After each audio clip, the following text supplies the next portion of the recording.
So besides all the community I just mentioned, I also want to appreciate, Professor Kaimo for doing the research with me. Everybody that, if you get the catalog, we did the research together. She gave me so much, really good guidelines.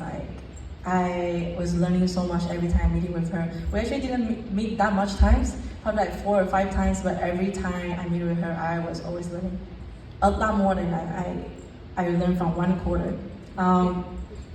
That doesn't sound right, but I also appreciate my other professor, Fami Dele. I think he's here. Yay! I really enjoy his class, exhibition design, and without that class, I probably won't make this gallery this pretty. I won't make Gracie's work right here with the artwork inside, having the intimacy for Inui's tattoo. Also, great shout out to Lauren, my roommate. She did the whole design, everything, like the banner or the catalog. She did the whole design. She's also my bestie, America, my best friend here. Without her, I won't survive the last 3 years. So you might know, where did I get all this money from to get this? Gallery looks that nice. So I do get some funds from school, and it's from the UREP, the Research Center at Drexel. It was $2,000 towards the catalog and also my research efforts. Then some of the money goes to buying the stuff on, everything that you're drinking, eating today. There's also my artwork at the back.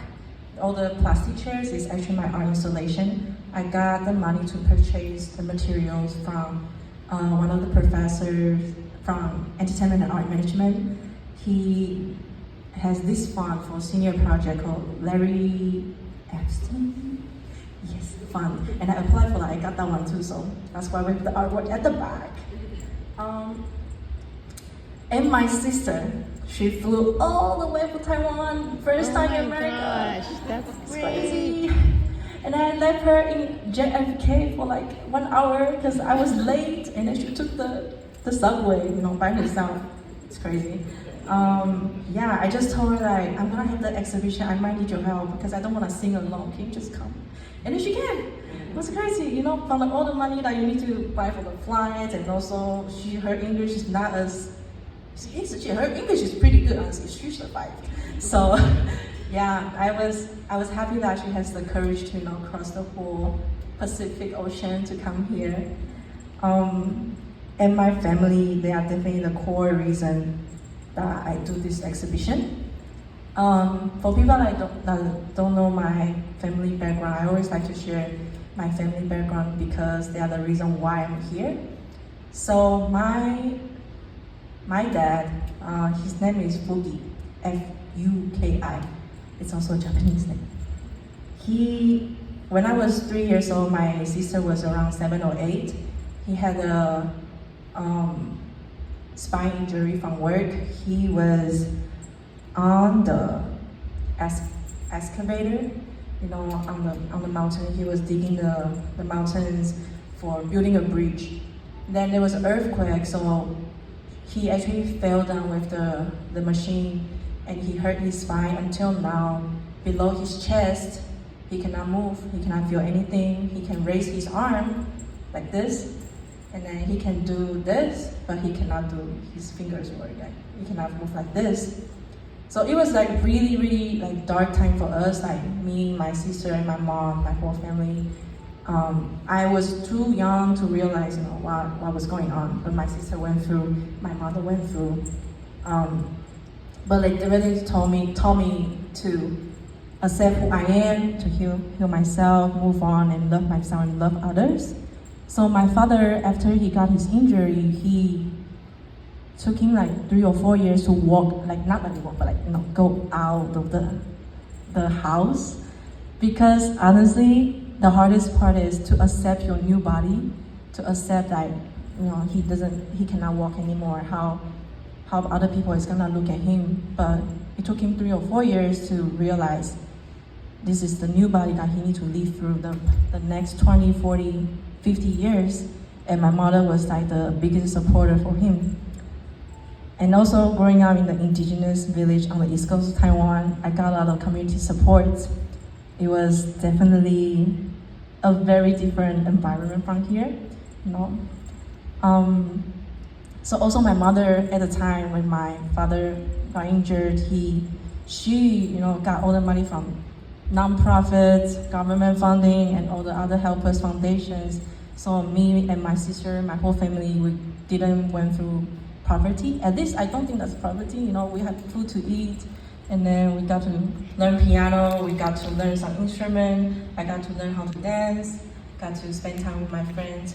Didn't travel abroad, but I made my way to travel abroad, to study abroad.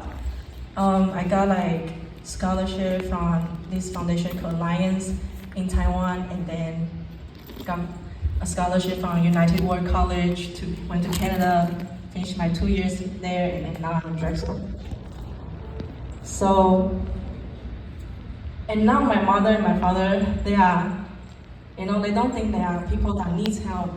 They think they are the people that they can give support to each other, to other people. So right now they have this association that actually help other spine injury people, help them to accept themselves and also go to the outside space to maybe get a job or just know how to live with your current body.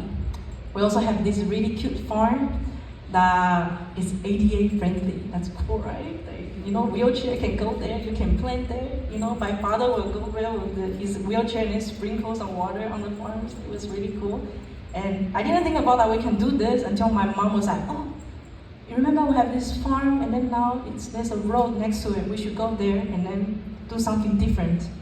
And my mom was always giving me new ideas. I don't know where those ideas coming from. Until my sister also started to do shaman's work, I realized it's my blood. It's our ancestor is always talking to me, and then getting all the ideas. Even I'm in class, taking some probably art history class. I was like, oh, those metal work are so cool. Maybe I can do something with my ancestors' knowledges. It's almost keeping from the back. It's like Hanako, you should do this. Now you know how to do this. Now you should do that. Something like that. Yeah. And then one of the, there was already small fires there. But what makes me want to do this exhibition is actually I went to Ecuador. I went to Ecuador with school's study abroad program. It's intense course abroad, ICA, yes. We went to visit some indigenous community there.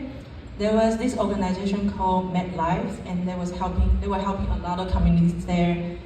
So there was this one guy that we met. He actually also got injured from work, and then I saw him. I was like, that's very similar to my father's situation, and he was willing to share his story with us. And I was like, that's something my fathers do too, and I think maybe I should do it in America.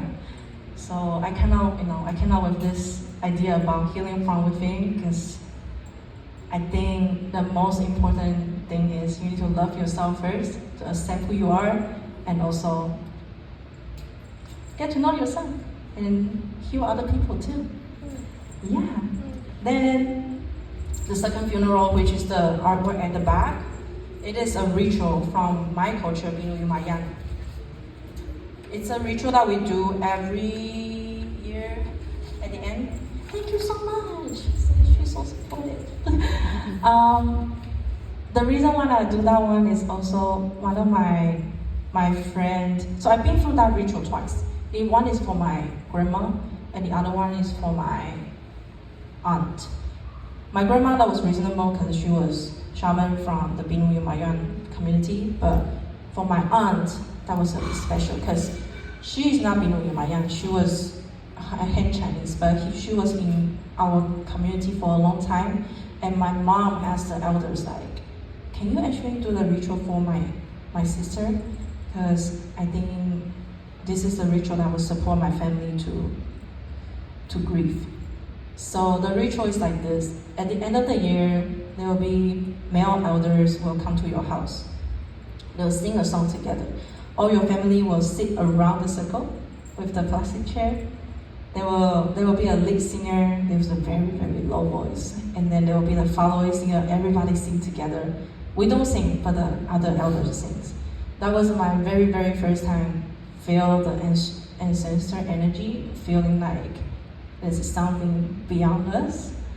And I also wrote that memory in my first year English 101, because they asked me like, you need to write something memorable. You need to write this memoir. I was like, my English is not that good, you know. Tell me to write a story from my past. So I decided to write that story because that was something that came to me very, very first when the professor asked me that question. Yeah, and the other thing I want to mention about is the difficulty of curating the show. So many things happened, and we didn't get some funds. We applied to Barnes Foundation. We didn't get that money. I was gonna do a lot of programming, but it's okay. It's my first time. Give me a break. Yeah. So beginning of this month, no, it's July 1st. Last month, I went to Hawaii with my government. I was part of the delegation. We went to Hawaii to participate Festival of Pacific Arts and Culture. That happens every 4 years. It's like an Olympic for the Pacific people. When I was there, I was part of this program called Young Pacific Leader.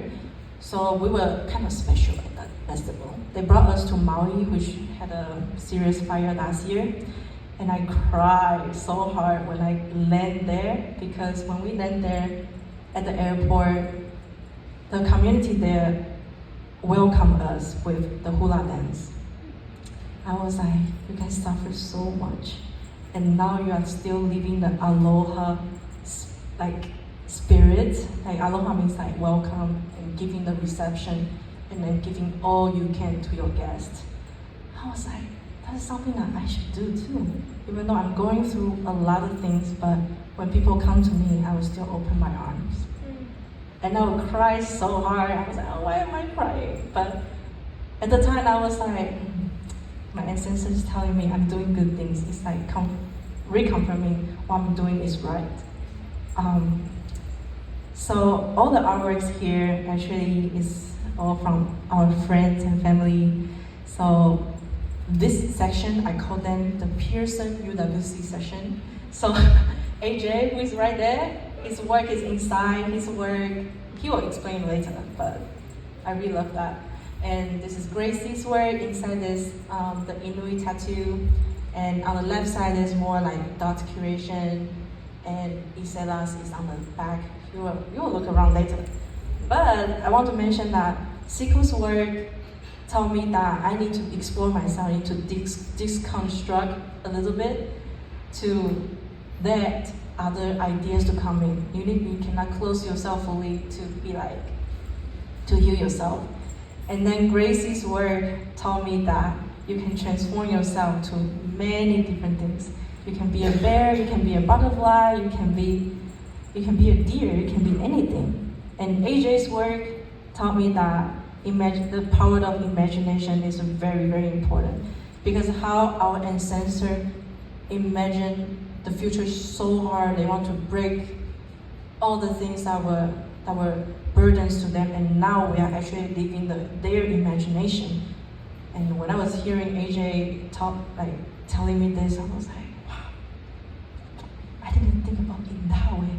We are actually living in our ancestors' imagination. That is crazy.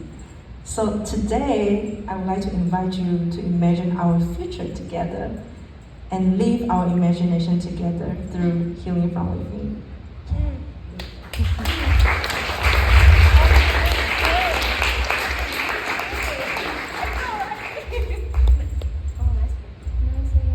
Yeah, it's your turn. Oh my gosh. I have to go get my phone. It's okay. So I'm gonna do later on after